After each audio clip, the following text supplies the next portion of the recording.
Hey, this is Life with Sean Arnett here, back with another video. Like, comment, subscribe. More videos on the way. I'm period. This video is about boyfriend cheats with a business partner. You know, she talks about this and she's really upset because they don't realize how much it can really hurt you when your boyfriend can cheat on you or just be cheated on in general. You go through depression, you have anxiety, you don't trust very well. Like, it's crazy, you know. I've gone through it too. I don't have really good trust in people. It's really hard. But let's watch our video and see what she's talking about. I really wish people understood what betrayal does to your brain, just the psychological effects. Because use me as an example. Let me just tell y'all, before my ex cheated on me, mind you, with one of my friends that I had to see a good 3-4 times out of the day because we all were business partners and friends and we had to work together. Even after the fact, I had to still be around them both in the same vicinity. When I tell you guys, I went from the most self-assured, confident, motivated, disciplined. I was actually in the best space in the planet. I'm in a good space now, but back then I was on fire. I was doing my thing. I was in the gym consistently. I went from 110 pounds to 136. I was nice and thick. I had a nice little dump truck until a man, and it's always until a man and a woman. And usually when somebody cheats, you don't know the person for real. I knew this person. I confided in this person. I went to see this person. I was around this person while this was happening. And they were doing it behind my back. And she was just smiling in my face. And I had no clue. Y'all, I am a Scorpio. If you know, you know. That was one of the climactic moments in my life where I literally had to sit my black ass down and just sit with myself. And that was the hardest thing I ever had to do. The day all that stuff came out, I have never raged the way that I raged. I have never been more aggressively physical. I have in the past, not anymore. But back then, I was swinging. I ain't never pulled up on somebody in my life so fast to where I saw red. Words will never be able to describe the amount of emotion that came out over a span of those 48 hours of finding all that out. And what pissed me off even more is that when I found out who it was, I never had any evidence, but my intuition was hitting me. Their names would just randomly pop up in my head while I was driving or just doing mundane things. And I'm like, why am I thinking about this? I'm like, they would never do that. They never do that. The next time you think somebody would not do that, they will. They will, and they can, okay? So back to the psychological effects that were affecting me. So now that this information has came out, mind you, I'm not even thick no more. I'm so stressed out in this relationship that I am skinny. I am about 110, 111. If you saw my last post, yes, that's where I was. I was skinny mini. I was tiny. My ex used to always, oh my God, he used to always slap my leg when we were sitting next to each other. And he'd be like, we need to grow these thighs. We need to grow these thighs. Mind you, the girl he cheated on me on was also, and she was much thicker than me. She wasn't like fit thick, but she was bigger. He liked bigger women. And like when he met me, I was thick. So like my mind, I literally got body dysmorphia because when I looked in the mirror, I thought I was a stick.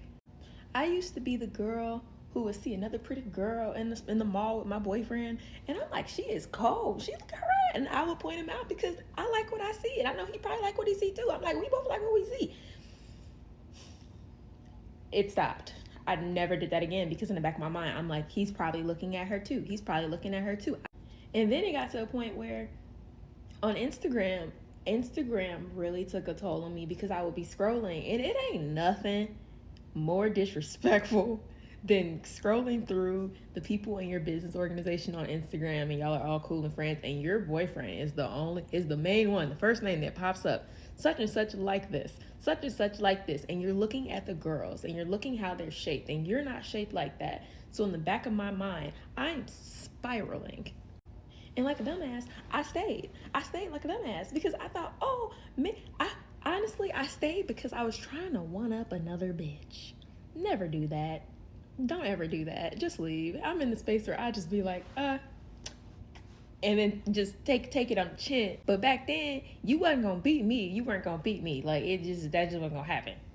Even though I did not want to be with him, everything that led up to it, we were having really bad communication problems and it just was not clicking. And I'm a try hard and I like to learn from my last relationships and learn that when I'm not feeling good within myself, that does not mean I need to go outward and do other things or see other people or do whatever the case.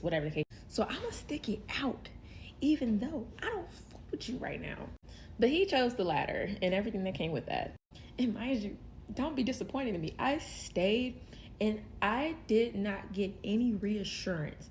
I got gaslit, I got stonewalled, I got, oh, it's been a month, you're still bringing this up. It's been 2 months, you're still bringing this up. And even with her, she was always just so lucky that I just never. That period of time, I was so depressed that I got smaller. I actually finally caught COVID for the first time. And this was like after where, like, if you got it, people like, that's still around. At that point, yes, I caught COVID and I was in the house for 10, 14 days. I caught hives. I was so stressed out because he would still leave and go to our events that we had to put together and be around this girl. And I didn't know anything. And I didn't know if he was lying or not. Mind you, he was still interacting with her on Instagram after the fact and just mundane stuff. But it's like, if I'm a cheater and I cheated on my partner, I'm going to do everything I can for the reassurance, even if that's giving my location, looking at my phone, because at the end of the day, this is a partnership and we need to work together. That was not happening. I know that now, but I did not know that then. But can you imagine not knowing or seeing anything suspicious? And then when it comes, you find out who it is. Your intuition was telling you this whole time, but you never saw anything. And so you think about everything that happened before that led up to this, because ain't no way you and him just get into an argument. All of a sudden this is happening. And then all of a sudden, everybody in your business and your organization's like, oh, I thought it was weird how this was happening. I thought it was weird how this customers who worked in the shop that we were at would come in and be like, aren't such and such and such and such together? Okay, I thought so because I saw something strange. Why? Just listen, I'm a girl's girl. If you come to me and tell me my dude is doing something, I'm not gonna be mad at you. I'm gonna be like, thank you, because I'm about to go handle this shit. It ain't got nothing to do with you. And like I said, when you find out, everyone's like, oh, why would y'all do that to Jazz? Why would y'all do that? Everyone's because I was telling everybody, and I didn't care if anybody knew, because I just wanted people to look at y'all weird, because I did not give a fuck back then. And then after it all initially happens, mind you, it's like one of the biggest events going on in a year, and you have to get on stage, you have to talk and act like none of this just came out. And then when everything goes back to normal, everyone else goes back to normal. Everyone else doesn't forget, but, goes back to business as usual. And you're just there, planning events, organizing things with the two people who really, really just said fuck you. Mind you, you cried to this girl. You went to go hang out with her just to get outside, just because you were so stressed out about this relationship. Whole time she just bouncing. She's just bouncing. Just happy to be here. Just if you really want to talk about an ego death. I didn't ask for that trauma. It was the worst, best thing that ever happened to me now, knowing what I know now, and I know how to date now, and I know what to look for and the red flags now, because I was just ignoring them like they just weren't there.